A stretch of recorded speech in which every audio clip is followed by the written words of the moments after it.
এই ঘটনার পর আপনার তো সবটাই জানা আছে, এখন আসলে কি হবে? বিশেষ করে এখানে দুইটা বিষয় আসছে, একটা হচ্ছে ক্ষতিপূরণের ব্যবস্থা এবং ঘটনার সুষ্ঠু তদন্ত বিচার। এই ঘটনা যখন ঘটে তখন আমি ঢাকায়, এবং যখন ঘটতেছিল আমি খবর পাওয়ার পরে মাননীয় স্বরাষ্ট্রমন্ত্রীকে আমি বলেছি, টেলিফোনের মাধ্যমে আলাপ হয়েছে, উনি তখন ছিলেন সখীপুরে মাননীয় প্রধানমন্ত্রী সহ। তারপরে পরবর্তীকালে যখন ঢাকায় আসে আমি মাননীয় প্রধানমন্ত্রীর সঙ্গে দেখা করেছি, স্বরাষ্ট্রমন্ত্রীর সঙ্গে আমার আলাপ হয়েছে, এবং এইটা আইনানুগ ব্যবস্থা যা গ্রহণ করা দরকার এটা তদন্ত হবে।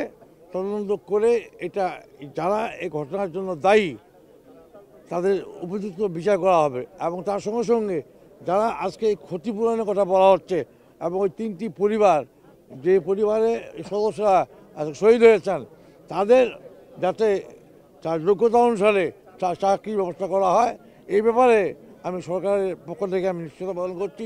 ইনশাআল্লাহ এই ব্যাপারে আমি আমাদের মাননীয় প্রধানমন্ত্রীর সঙ্গে আলোচনা করে আমি এই 3টি পরিবারের জন্য কমপক্ষে 3 জনের চাকরি আমি ব্যবস্থা গ্রহণ করবো ইনশাআল্লাহ। এখানে আমাদের যে বিজিবির কর্মকর্তা এনার বিরুদ্ধে তুহিন লোকজনের অসংখ্য হ্যাঁ, বিজেপি কর্মকর্তা আচরণ ভালো নয় এবং উনি এটাকে একটা রামরাজত্ব কায়েম করছেন এখানে।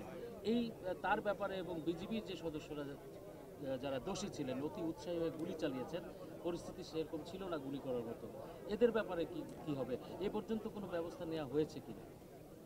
যারা এই অতি উৎসাহী হয়ে আজকে এই সাধারণ কৃষক এবং গ্রামবাসীর উপরে অত্যাচার, ছাত্র এবং সবার উপরে যে অত্যাচার এবং ওই হামলা হয়েছে, আমি এই ঘটনার প্রতিবাদ করছি, এবং তার সঙ্গে সঙ্গে এইটা যা কিছু করার আইনানুগ ব্যবস্থা গ্রহণ করার জন্য এই জন্য প্রথমে আমি উপজেলা নির্বাহী অফিসার ওনাকে বলেছি, ওসির সঙ্গে আলোচনা হয়েছে, আমার এসপি সাহেবের সঙ্গে আলোচনা হয়েছে, আমি জেলা প্রশাসক মন্ত্রীর সঙ্গে আলোচনা করেছি, এবং ওনাকে আমি সঙ্গে সঙ্গে ওখান থেকে পাঠিয়েছি। উনি তদন্ত করে এখান থেকে গিয়েই আবার আমার সঙ্গে টেলিফোনে উনি আলাপ করেছেন, এবং আমিও কালকে মাননীয় প্রধানমন্ত্রীর সঙ্গে আলাপ করেছি, এবং আমি আশ্বস্ত হয়েছি যে এটার ন্যায্য বিচার হবে এবং এনাদের যে দাবি এই দাবি মোতাবেক ব্যবস্থা গ্রহণ করা হবে। আপনার ধন্যবাদ। বললেন তারা কেউই আসলে এই বিজিবি সদস্যদের ব্যাপারে কোনো অ্যাকশনে যাবার বা ব্যবস্থা নেওয়ার কর্তৃপক্ষ নয়। এই এদের ব্যাপারটা আসলে কি হবে?